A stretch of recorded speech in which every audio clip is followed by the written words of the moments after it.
నమస్కారం.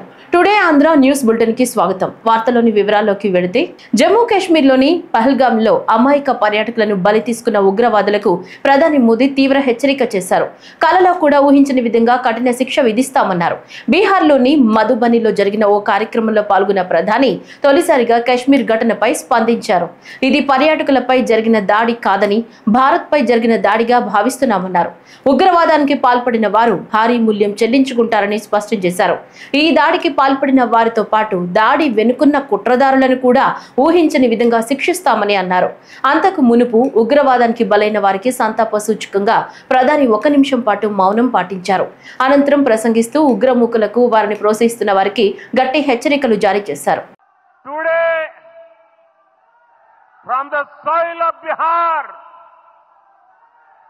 I say to the whole world,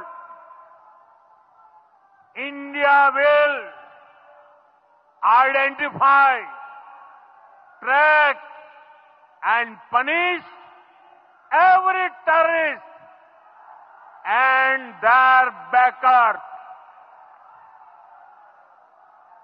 We will pursue them to the ends of the earth. India's spirit will never be broken by terrorism.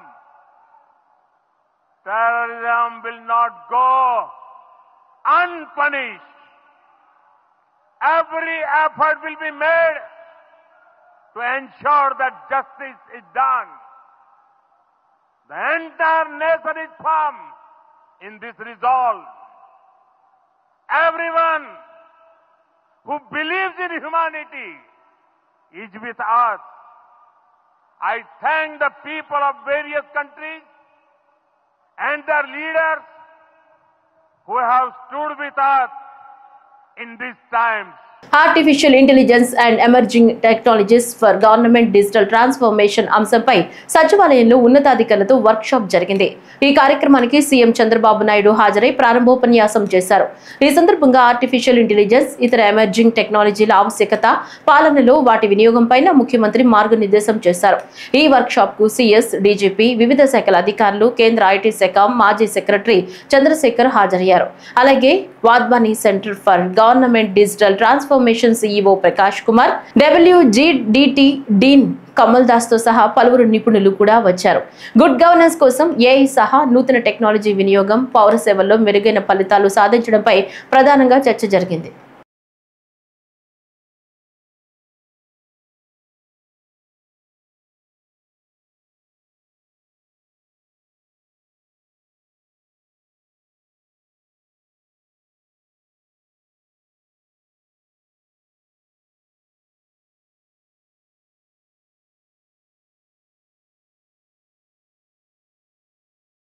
ఏపీలో అమరావతిలోని CK convention హాల్లో జాతీయ పంచాయతీ రాజ్ దినోత్సవ సభ ఇవాళ ఘనంగా నిర్వహించారు.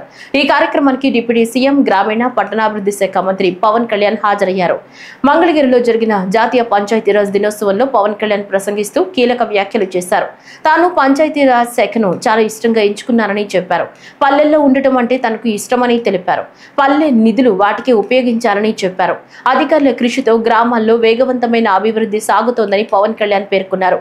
బిల్లులు రాకపోయినా పనులు చేసిన గుత్తేదారులకు డిప్యూటీ సీఎం కృతజ్ఞతలు తెలిపారు. ఈ క్రమంలో ఉపాధి హామీ పథకంలో 75 లక్షల మందికి పైగా శ్రామికులు నిధులిచ్చామని డిప్యూటీ సీఎం పవన్ కళ్యాణ్ పేర్కొన్నారు. పహల్గామ్ ఉగ్రదాడిలో మరణించిన వారికి ఈ సందర్భంగా సంతాపం ప్రకటించారు.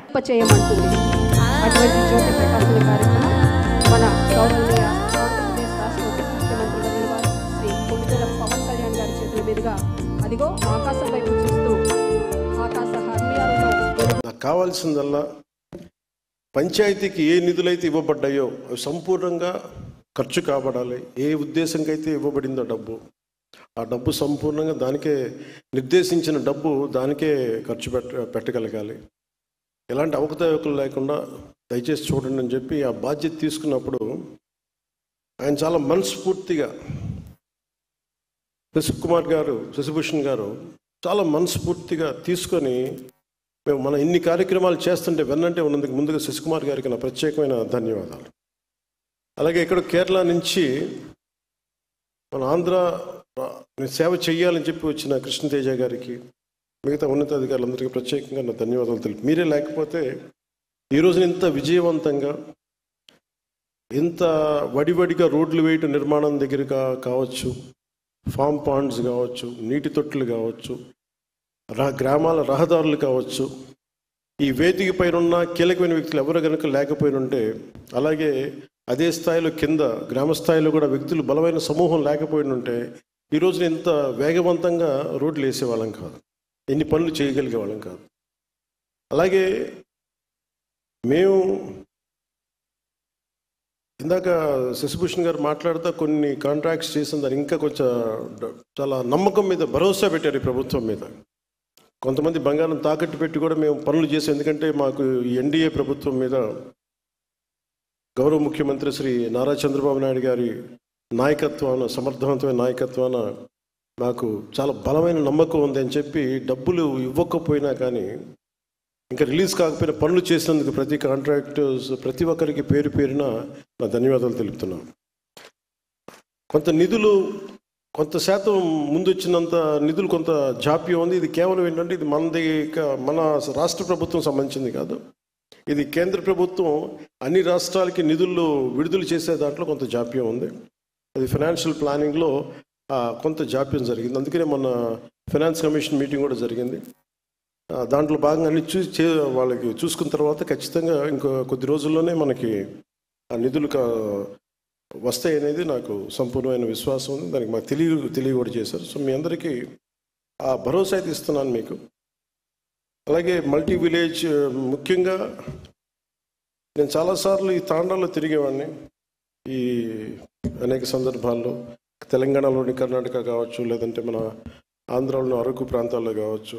దేశానికి ఎంతో కీలకమైన కాశ్మీర్లో ఇటీవల ఎన్నికలు నిర్వహించి ప్రజాస్వామ్యాన్ని పునరుద్ధరించారని ముఖ్యమంత్రి చంద్రబాబు నాయుడు అన్నారు. ఈ సందర్భంగా ఉగ్రవాదాన్ని నిర్మూలించి గత 3 ఏళ్లుగా ప్రశాంత వాతావరణంలో అభివృద్ధికి శ్రీకారం చుట్టారని, అలాంటి సమయంలో ఉగ్రదాడి జరగడం చాలా బాధాకరమన్నారు. దేశంలో ఉన్న ప్రతి ఒక్కరూ దీన్ని తీవ్రంగా ఖండించారని ముఖ్యమంత్రి పేర్కొన్నారు. పహల్గాంలో ఉగ్రదాడిలో మృతి చెందిన విశాఖ వాసి చంద్రమౌళి మృతదేహాన్ని అధికారులు విశాఖ విమానాశ్రయానికి తీసుకొచ్చారు. చంద్రబాబు అక్కడికి చేరుకుని నివాళులర్పించారు. ఉగ్రముక్కల దాడిలో మృతి చెందిన చంద్రమౌళి, కావలికి చెందిన మధుసూదన్ రావు చిత్రపటాలతో నిర్మించిన శాంతి ర్యాలీలో పాల్గొన్నారు. అనంతరం మీడియాతో మాట్లాడారు. ఒక అత్యంత విషాదకరమైన సంఘటన, బాధాకరమైన సంఘటన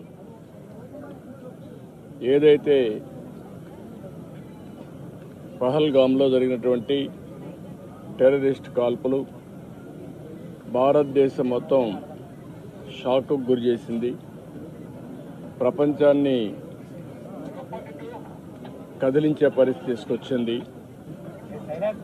అతి దారుణంగా విహారయాత్రకు పోయినటువంటి యాత్రికుల పైన విశిక్షణారహితంగా కాల్పులు చేయడం, అది కూడా ఇప్పుడే చంద్రమౌళి గారితో అక్కడ ఉన్న వ్యక్తి, ప్రత్యక్ష సాక్షి శశిధర్ గారు వచ్చారు.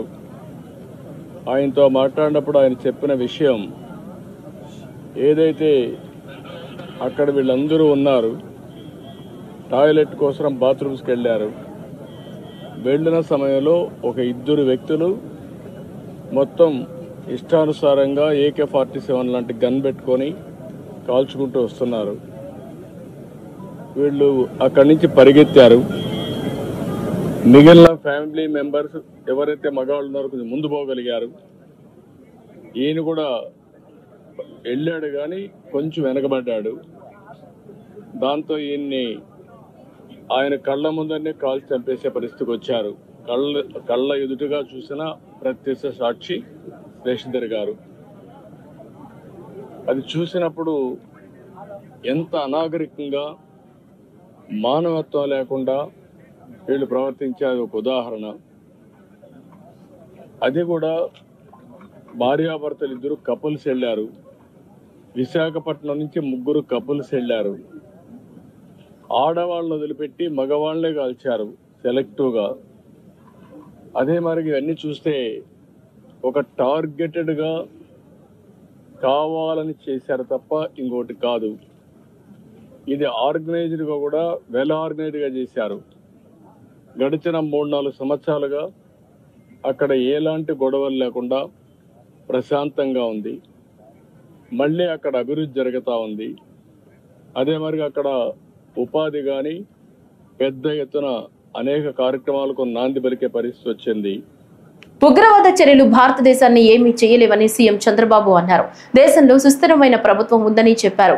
పహల్గామ్ ఉగ్రదాడిలో మరణించిన చంద్రమౌళికి విశాఖలో ఆయన నివాళులర్పించారు.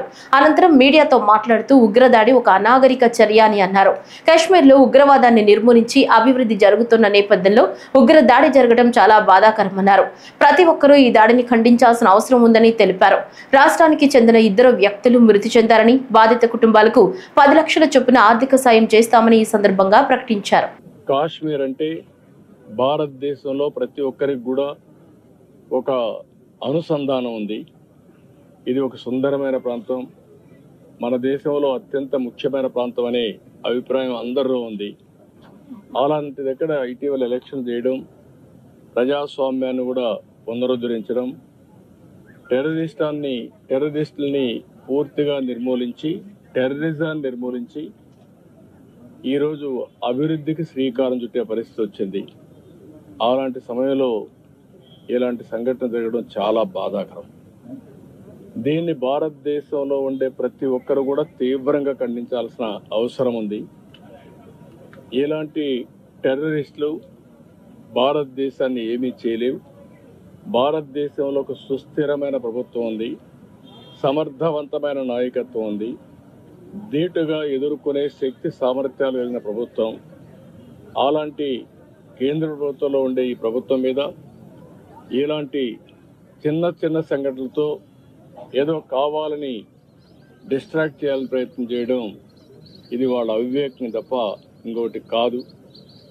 ఏదేమైనా ఇలాంటి క్లిష్ట పరిస్థితులు వచ్చినప్పుడు దేశం అంతా కూడా సమైక్యంగా నిలబడాల్సిన అవసరం ఉంది. అందరం కూడా నరేంద్ర మోడీ గారి యొక్క నాయకత్వం కింద సెంట్రల్ గవర్నమెంట్ చేసే ప్రతి ఒక్క కార్యక్రమానికి మనం సంఘీభావాన్ని తెలియజేయాల్సిన అవసరం ఉంది. ఇది దేశ సుస్థిరతకు సంబంధించిన విషయం. అలాంటి సమగ్రత, సుస్థిరత దెబ్బతీసే పరిస్థితి ఎలాంటి వ్యక్తులు చేసినా, ఎలాంటి శక్తులు చేసినా దాన్ని ధీటుగా ఎదుర్కొంటామని మనం సమాధానం చెప్పాల్సిన బాధ్యత, అవసరం కూడా ఉంది. అందుకే ఈరోజు దేశం అంతా కూడా ఎవరైతే చనిపోయారో చాలా బాధేస్తుంది. వాళ్ళని మళ్ళీ తిరిగి తేలేం. మన రాష్ట్రంలో 2 పోగొట్టుకున్నాం. ఇక్కడే చంద్రమౌళి, అదే మరిగా మధుసూదన్ కావల్లో. వీళ్ళిద్దరూ కూడా, మధుసూదన్ అయితే ఒక ఐటీ ప్రొఫెషనల్, ఈయనైతే ఎస్బీఐలో పనిచేసి రిటైర్ అయ్యి నాగమణి ఆయన వైఫ్తో కూడా కలిసి 3 కపుల్స్ వెళ్ళారు. వాళ్ళ బాధ చూసినప్పుడు ఎవరైతే ఆయన సిస్టర్లో ఇప్పుడు చూసాం, కుటుంబం కుంగిపోయే పరిస్థితికి వచ్చారు. ఏది ఏమైనా ఇలాంటి సమయంలో ప్రజల్లో చైతన్యం తేవలసిన బాధ్యత మనందరిపైన ఉంది. జమ్మూ కాశ్మీర్లోని పహల్గామ్ ఉగ్రదాడిలో ప్రాణాలు కోల్పోయిన సాఫ్ట్వేర్ ఇంజనీర్ మధుసూదన్ రావు భౌతికాయం నెల్లూరు జిల్లా కావలికి చేరుకుంది. ఈ నేపథ్యంలో పహల్గామ్ ఉగ్రదాడిలో ప్రాణాలు కోల్పోయిన మధుసూదన్ రావు మృతదేహానికి ఏపీ ఉప ముఖ్యమంత్రి పవన్ కళ్యాణ్ నివాళులర్పించారు. నెల్లూరు జిల్లా కావలి వెళ్లి శ్రద్ధాంజలి ఘటించారు. ఆయన కుటుంబ సభ్యులను పరామర్శించారు. అధైర్యపడొద్దని, ప్రభుత్వం తరపున అన్ని విధాల ఆదుకుంటామని భరోసా ఇచ్చారు. అంతకుముందు రాష్ట్ర పౌర సరఫరాల శాఖ మంత్రి నాదెండ్ల మనోహర్ కావలి చేరుకుని మృతదేహానికి నివాళులర్పించారు. కుటుంబ సభ్యులను ఓదార్చారు.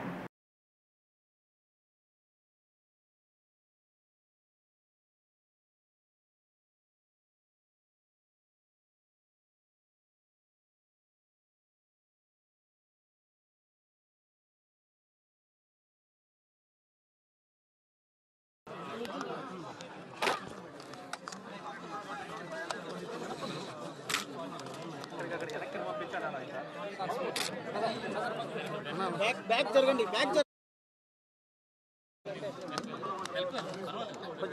జరగండి.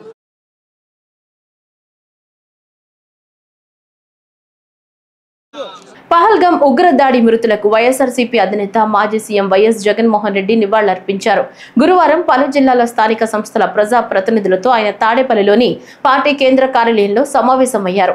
ఈ భేటీకి ముందు ఆయన మృతుల కుటుంబాలకు సంతాపం తెలపడంతో పాటు నివాళులర్పించారు.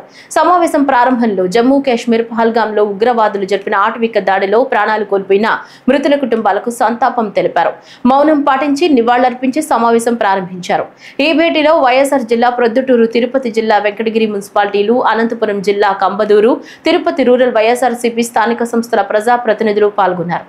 పహల్గాంలో జరిగిన ఘటన మనం అందరికీ తెలిసిన విషయమే. 2 నిమిషాల పాటు వారికి శ్రద్ధాంజలి ఘటిద్దాం.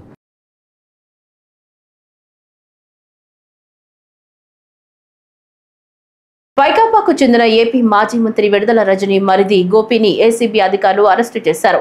హైదరాబాద్లోని గచ్చిబౌలిలో ఆయన్ను అరెస్టు చేసి విజయవాడకు తరలిస్తున్నారు. ఎడ్లపాడులో కంకర క్వారీ యజమానులను బెదిరించి డబ్బు వసూలు చేశారని గోపితో పాటు విడుదల రజనీపై కేసు నమోదైంది. ఈ నేపథ్యంలోని గోపిని అరెస్టు చేశారు.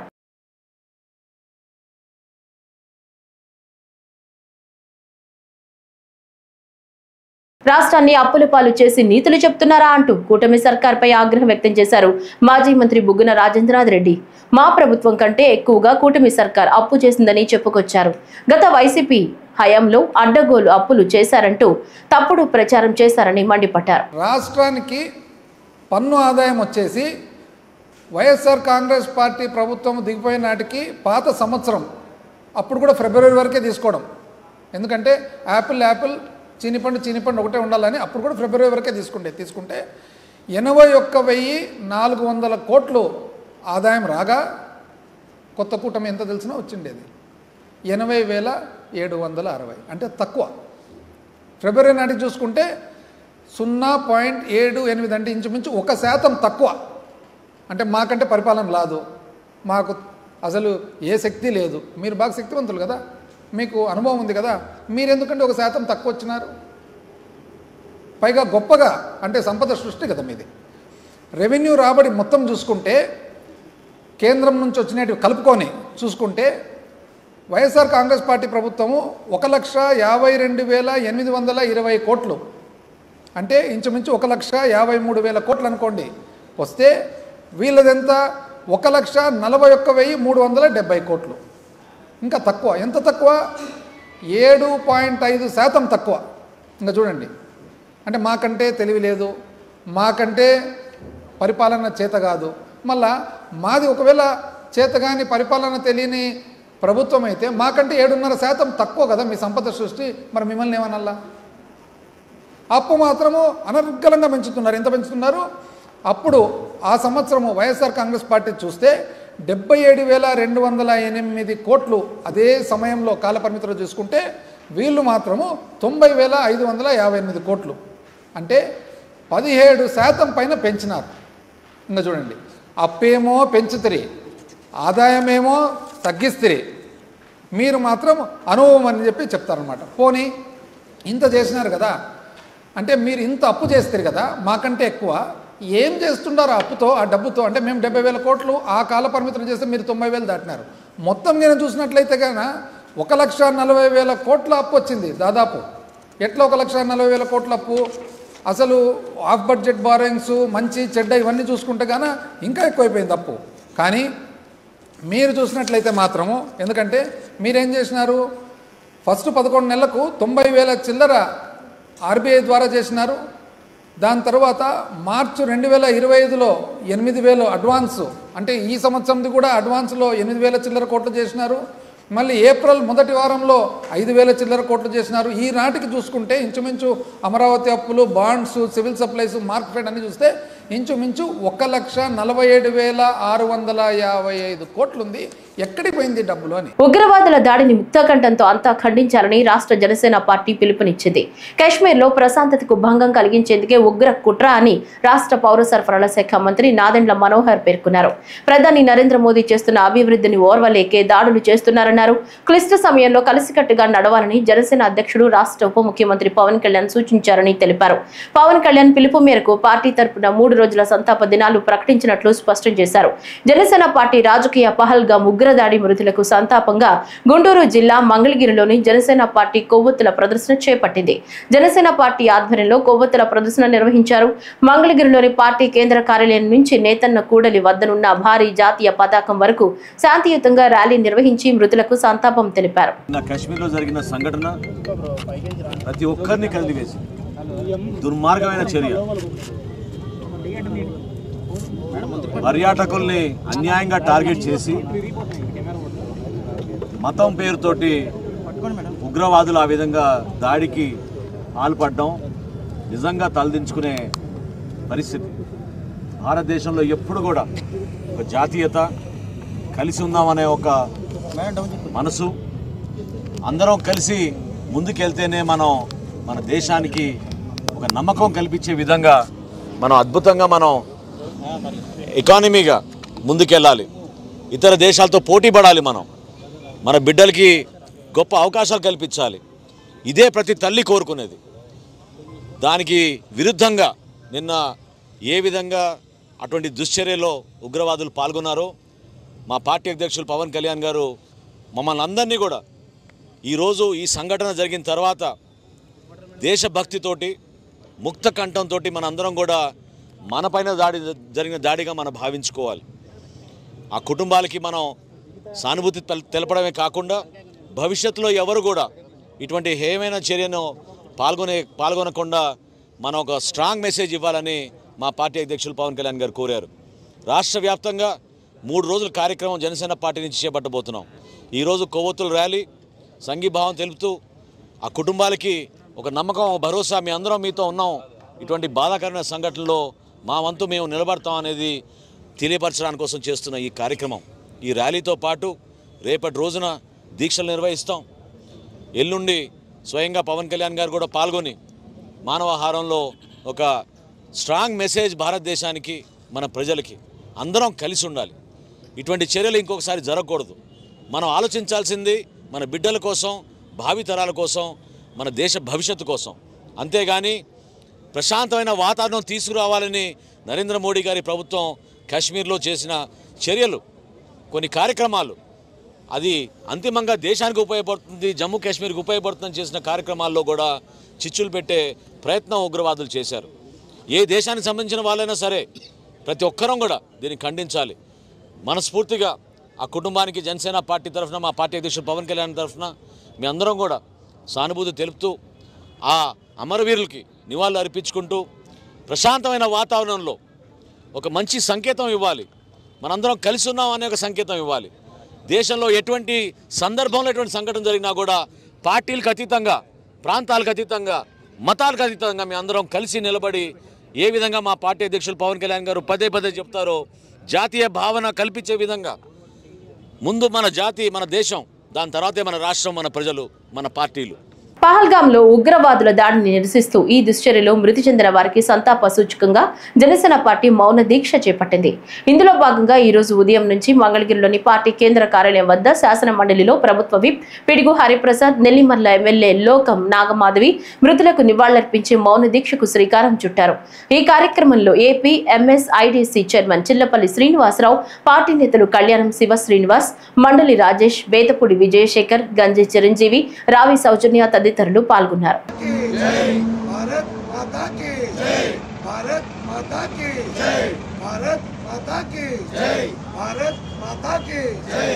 నశించాలి ఉగ్రవాదం, నశించాలి, నశించాలి ఉగ్రవాదం, నశించాలి, నశించాలి ఉగ్రవాదం, నశించాలి.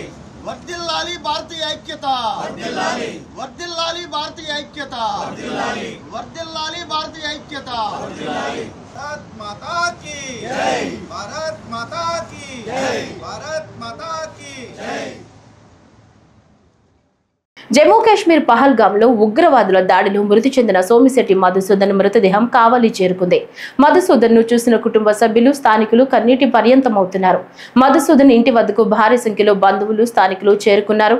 వివరాల ప్రకారం పహల్గాంలో ఉగ్రవాదుల దాడిలో మృతి చెందిన సోమిశెట్టి మధుసూదన్ మృతదేహం గురువారం ఉదయం స్వగ్రామం చేరుకుంది. తెల్లవారుజామున 3 గంటలకు చెన్నై ఎయిర్పోర్ట్ చేరుకున్న మధుసూదన్ పార్థివ దేహాన్ని కావలికి తరలించారు. ఈ క్రమంలో ఇంటి వద్ద మధుసూదన్ మృతదేహానికి మాజీ మాజీ ఎమ్మెల్యే రామిరెడ్డి ప్రతాప్ కుమార్ రెడ్డి నివాళులర్పించారు. మరోవైపు ప్రభుత్వ లాంఛనాలతో మధుసూదన్ అంత్యక్రియలకు ఏర్పాట్లు జరుగుతున్నాయి.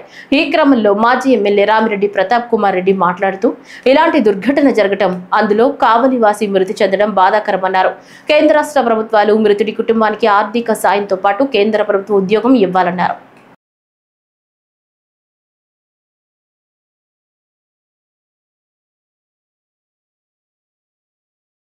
జమ్మూ కాశ్మీర్లో ఉగ్రదాడి నేపథ్యంలో దేశమంతా హై అలర్ట్ ప్రకటించారు.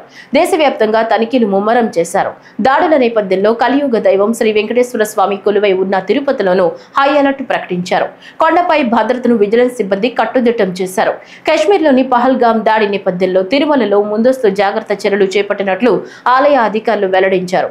కొండపై సెక్యూరిటీ కట్టుదిట్టం చేసినట్లు టీటీడీ వెల్లడించింది. తిరుమల ఘాట్ రోడ్లోని లింక్ రోడ్డు సమీపంలో వాహనాలను టీటీడీ విజిలెన్స్ సిబ్బంది తనిఖీ చేస్తున్నారు. అనుమానం వచ్చిన వాహనాలను క్షుణ్ణంగా పరిశీలిస్తున్నారు. తిరుపతి నుంచి తిరుమలకు వచ్చే అన్ని వాహనాలను భక్తులను క్షుణ్ణంగా తనిఖీలు చేస్తున్నారు. మొదట అలిపిరి తనిఖీ కేంద్రంతో పాటు ఘాట్ రోడ్లో పలుచోట్ల ఆర్టీసీ బస్సులను, ఇతర ప్రైవేట్ వాహనాలను, అందులోని లగేజీని సైతం వదలకుండా తనిఖీ చేశారు. అవాంఛనీయ సంఘటనలు జరగకుండా ముందస్తు చర్యలు తీసుకుంటున్నట్లు టీటీడీ చెబుతోంది. శ్రీవారి ఆలయ పరిసరాల్లోనూ భద్రతను నిరంతరం పర్యవేక్షణ చేస్తున్నారు. నిఘా వర్గాల హెచ్చరికల నేపథ్యంలో టీటీడీ యంత్రాంగం తిరుమలలో కూడా భద్రత కట్టుదిట్టం చేసింది.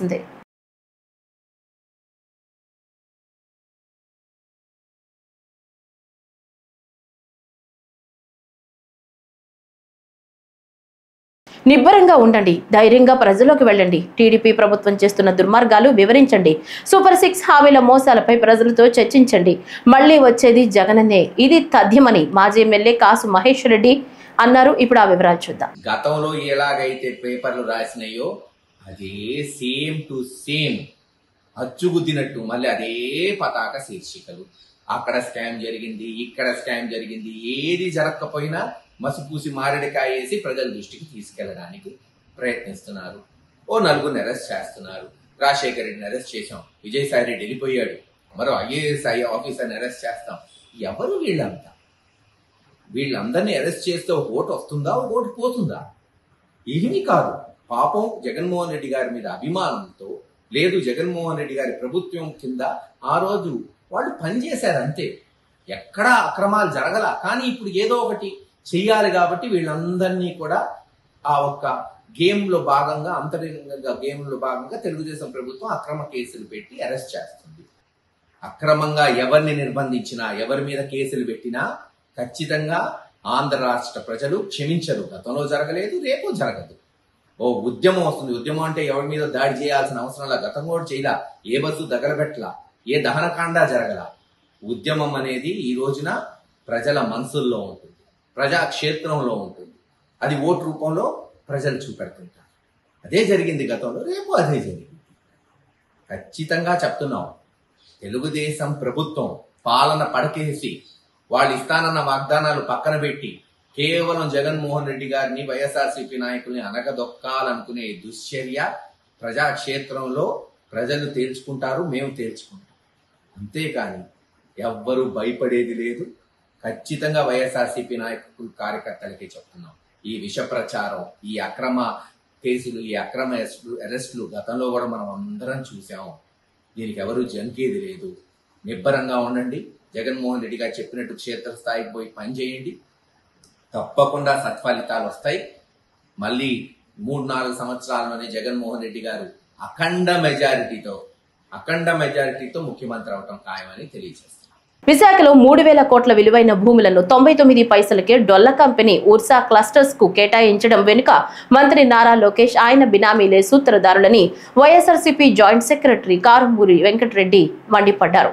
తాడేపల్లిలోని ఆ పార్టీ కేంద్ర కార్యాలయంలో మీడియాతో మాట్లాడుతూ మంత్రి నారా లోకేష్ తన సన్నిహితుడు కిలార రాజేష్ ద్వారా పెద్ద సంఖ్యలో డొల్ల కంపెనీలను సృష్టించి వాటికి ప్రభుత్వం ద్వారా కారు చౌకగా విలువైన భూములను కట్టబెడుతున్నారని ఆగ్రహం వ్యక్తం చేశారు.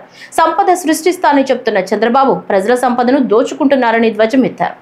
అమాయక ప్రజల తాలూకా ప్రాణాలను కూడా హరించే రీతిలో ఇక్కడ రాష్ట్రంలో ఆంధ్రప్రదేశ్లో జరుగుతున్నటువంటి పరిస్థితి ఒకసారి మనం ప్రజల ముందు చెప్పాల్సిన బాధ్యత ప్రధాన ప్రతిపక్షంగా వైఎస్ఆర్ కాంగ్రెస్ పార్టీపై ఉంది. పుచ్చకాయల దొంగ ఎవరా అంటే భుజాలు తడుముకున్నాడట ఎవరో ఒక వ్యక్తి. లిక్కర్ మాఫియా జరిగిందంటే తన మాఫియాని గతంలో 2014 నుంచి 2019 వరకు జరిగినటువంటి మాఫియా కానీ ఈ 2024 తర్వాత రాష్ట్రంలో జరుగుతున్నటువంటి లిక్కర్ విధానంపై కూటమి చేస్తున్నటువంటి అవినీతి రాష్ట్ర ఖజానాన్ని మొత్తం అంతటినీ కూడా కొల్లగొట్టి తెలుగుదేశం వాళ్ళ చేతుల్లో పెట్టినటువంటి పరిస్థితిని కానీ ఒకసారి మనం గమనించుకోవాలని మాత్రం తెలియజేస్తున్నాను. దొంగతనానికి వెళ్ళినోడు పక్కింట్లో దొంగతనం చేసి బయటకు వచ్చి దొంగ దొంగ దొంగ అన్నాడంట. ఆ రీతిగా ఉందన్నమాట. కూటమి ప్రభుత్వం వచ్చిన తర్వాత ప్రభుత్వ రంగంలో నడిపిస్తున్నటువంటి ఏవైతే మద్యం షాపులు ఉన్నాయో మద్యం షాపులన్నీ కూడా పారదర్శకంగా అవి వైఎస్ జగన్మోహన్ రెడ్డి గారి ప్రభుత్వంలో చాలా పారదర్శకంగా ఆ రోజు కొనుగోలు కానీ అమ్మకాలు కానీ పారదర్శకంగా షాపులు రన్ చేస్తే ప్రభుత్వ దుకాణాలన్నీ బ్రాంచ్ షాపులన్నీ కూడా అవి క్లోజ్ చేసి ప్రైవేట్ వ్యక్తులు కాదు కూటమి తాలూకా మాఫియా వ్యక్తులు కాదు తెలుగుదేశంలో బాగా మెక్కినటువంటి గతంలో అనుభవం ఉన్నటువంటి ఈ తెలుగుదేశానికి సంబంధించినటువంటి కూటమి నాయకుల చేతిలోకి మద్యం దుకాణాలన్నీ పెట్టడం, ప్రభుత్వ దుకాణాలన్నీ కూడా మూసివేయడం ఎంత ఘోరం అంటే అంత ఘోరంగా చేసినటువంటి పరిస్థితి మనం ఒకసారి లెక్కేసుకోవాలి. హెల్మెట్ ధారణ అవగాహనను పెంపొందించే ఉద్దేశంతో రూపొందించిన ప్రత్యేక పాటను ఈ రోజు జిల్లా ఎస్పీ జిల్లా పోలీస్ అధికారుల సమక్షంలో చిత్తూరు పట్టణంలోని గాంధీ కూడలి వద్ద ఘనంగా ఆవిష్కరించారు. ఈ సందర్భంగా ఎస్పీ మాట్లాడుతూ హెల్మెట్ ధరించడం వల్ల ప్రాణాలు ఎలా రక్షించబడతాయో, ప్రతి ఒక్కరూ హెల్మెట్ ను తప్పనిసరిగా ఎలా ఉపయోగించాలో ఈ పాట ద్వారా ప్రజల్లో చైతన్యం పెంపొందించేందుకు ప్రత్యేకంగా ఈ పాటను రూపొందించామని, సాధారణ ప్రజల నుంచి విద్యార్థులు యువత వరకు అందరికీ చేరువయ్యేలా సందేశాత్మకంగా రూపొందించడం విశేషమని తెలిపారు. ఎవరైతే బైక్స్ మీద వెళ్తున్నారో, బైక్ నడిపే వాళ్ళు కానీ లేదంటే వెనక కూర్చున్న పిలియన్ రైడర్ కానీ వీళ్ళే ఎక్కువ మంది చనిపోతున్నారు. సుమారుగా 140 మంది బైక్స్ మీద ట్రావెల్ చేసే వాళ్ళు మన చిత్తూరు జిల్లాలో చనిపోతున్నారు. ఇది ఓన్లీ చనిపోయిన డేటా. కానీ ఒకసారి ఇంజురీస్ చూసుకుంటే బైక్స్ మీద వెళ్ళే వాళ్ళు కనీసం 400 నుంచి 450 మంది చేతులు విరగడము, కాళ్ళు విరగడము, హాస్పిటలైజ్ అయిపోవడం, కొన్ని నెలల పాటు హాస్పిటల్లో ఉండడం జరుగుతుంది. సో ఒక ఫ్యామిలీకి బ్రెడ్ విన్నర్ ఎవరైతే ఉంటారో వాళ్ళు హాస్పిటల్ బెడ్ మీద ఉంటే కనీసం ఫ్యామిలీ పరిస్థితి చూడండి.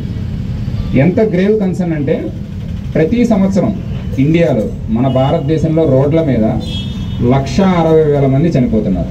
160,000 మంది. దీనికి తోడు సుమారుగా 5 లక్షల మంది ఏదో ఒక టైప్ ఆఫ్ ఇంజురీస్తో బెడ్ మీద ఉండిపోవడము, లేకపోతే ఉద్యోగం చేయలేని పరిస్థితిలో ఉండిపోతున్నారు. అంటే 6.5 లక్షల మంది పైగా రోడ్ల యాక్సిడెంట్స్ వలన వాళ్ళ ఫ్యామిలీ నాశనం అయిపోవడం, వాళ్ళ జీవితం నాశనం అయిపోవడం జరుగుతుంది. సో ఇందులో ఎక్కువ మనం ప్రివెంట్ చేయలేకపోవచ్చు.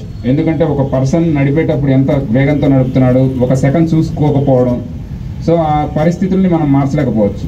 కానీ మనం మార్చగలిగింది ఒకటే, 2 వీలర్స్ నడిపే ప్రతి ఒక్కళ్ళు హెల్మెట్ వేసుకోవడం. ఎప్పుడైతే సరే ఇలా ఉంటాయో మనం అనుకున్నట్లు మన జిల్లా రోడ్ల మీద జరుగుతున్న ఈ 140 యాక్సిడెంట్స్లో కొంతమంది అయినా సరే హెడ్ ఇంజరీస్ వల్ల చనిపోవడం జరుగుతుంది. వాళ్ళనైనా ప్రివెంట్ చేయాలనే ఉద్దేశంతో ఈరోజు ఈ కార్యక్రమం నిర్వహించడం జరిగింది. చిత్తూరు పార్లమెంట్ నియోజకవర్గం తెలుగుదేశం మహిళా విభాగ కార్యదర్శి శ్రీ దుర్గా ప్రభుత్వ ఆసుపత్రిలో అపోలో వైద్యుల నిర్లక్ష్యం వల్లే మృతి చెందినట్లు టీడీపీ ఆరోపించారు. ఈ సందర్భంగా మాట్లాడుతూ తమ కుమార్తె మృతికి కారణం చిత్తూరు అపోలో వైద్యులే పూర్తి కారణం అంటూ వైద్యుల నిర్లక్ష్యం వల్లే తమ కుమార్తె మృతి చెందిందని అన్నారు. కుటుంబ సభ్యులు ఆవిడ హాస్పిటల్ తీసుకెళ్లేటప్పుడు చనిపోయింది అనేటువంటి దుర్వార్త వినడం జరిగింది. నేను ఎందుకు మీ విలేకరుల సమావేశం ఏర్పాటు చేశానంటే, చంద్రబాబు నాయుడు గారు తెలుగుదేశం ప్రభుత్వం అపోలో హాస్పిటల్ చిత్తూరు ప్రభుత్వ హాస్పిటల్ అప్పగిస్తే ఒక ఆధునీకరమైనటువంటి యంత్రాలు వస్తాయి, లేటెస్ట్ టెక్నాలజీ వస్తుంది, చిత్తూరు ప్రజలకందరూ కూడా అన్ని రకాల కూడా ఉపయోగపడుతున్న ఒక మంచి ఉద్దేశంతో అపోలో హాస్పిటల్కి అప్పగిస్తే ఈ అపోలో హాస్పిటల్ యాజమాన్యం మొత్తం అది కేవలం వారి యొక్క కాలేజీకి సంబంధించిన స్టూడెంట్స్ యొక్క ఎడ్యుకేషన్ కోసం మాత్రమే పెట్టినట్టుగానే నాకు అనిపిస్తున్న సందర్భం. నేను ఒకటి చెప్తున్నాను, అదే హాస్పిటల్ ఏమీ లేదండి అని ఎక్స్రే తీసి పంపించినట్టు వాళ్ళు నిన్న పోస్ట్ మార్టం చేస్తే హెడ్ ఇంజరీ జరిగిందని పోస్ట్ మార్టం రిపోర్ట్లో వచ్చిందంటే దీని అర్థమైంది. ఏ డాక్టర్లు అయితే ఏ హాస్పిటల్ అయితే ఇబ్బంది లేదు పర్వాలేదు చెప్పారో అదే డాక్టర్లు హెడ్ ఇంజరీ వల్ల చనిపోయిందంటే 37 సంవత్సరాలు నా బిడ్డ కనీసం రెఫర్ చేసి ఉంటే వేరే హాస్పిటల్ కొట్టు ఎవరు నా బిడ్డని అపోలో హాస్పిటల్ డాక్టర్ని హత్య చేసేటప్పుడు నా బిడ్డకు జరిగినట్టుగా ఈ చిత్తూరు ప్రభుత్వ ఆసుపత్రి ఏ బిడ్డకు జరగకుండా డిమాండ్ చేస్తున్నా. ఇదే విషయం జిల్లా కలెక్టర్ గారు నిన్న 2 గంటల సేపు అంతిమయాత్రలో పాల్గొన్నారు. నా బిడ్డ అంతిమయాత్రలో కలెక్టర్ గారి దృష్టి కూడా పోస్ట్ మార్టం సంబంధించిన వివరాలు అని చెప్తే ఆయన వెంటనే సీఎంఓతో కూడా మాట్లాడడం జరిగింది. ఈరోజు నేను డిమాండ్ చేస్తున్నా, నా బిడ్డగా జరిగిన దుస్థితి ఈ చిత్తూరు ప్రభుత్వ ఆసుపత్రి ఇంకో బిడ్డగా జరగకూడదని. కాశ్మీర్లో పర్యాటకుల మీద జరిగిన ఉగ్రవాదుల దాడిని ఖండిస్తూ మెదక్ జిల్లాలో పలు ప్రాంతాల్లో కొవ్వొత్తు ర్యాలీలు నిరసనలు నిర్వహించారు. దాడిలో మరణించిన వారి ఆత్మకు శాంతి కలగాలని, పర్యాటకులపైన దాడి చేసిన పిరికి పంద పాకిస్తాన్ దుర్మార్గులకు తగిన గుణపాఠం చేయాలని డిమాండ్ చేస్తూ భారీ ర్యాలీ చేశారు.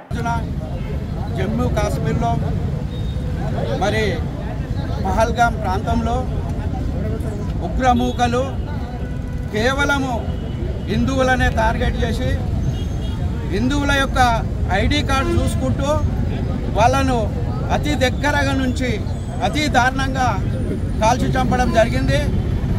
మరి ఈరోజు వారి ఆత్మకు శాంతి చేకూరాలని, మరి అదేవిధంగా కొంతమంది ఆరోగ్యరీత్యా హాస్పిటల్లో ఉన్నారు, వారందరూ కూడా తొందరగా కోలుకోవాలని ఈరోజు ఈ యొక్క క్యాండిల్ ర్యాలీ నిర్వహిస్తున్నాం.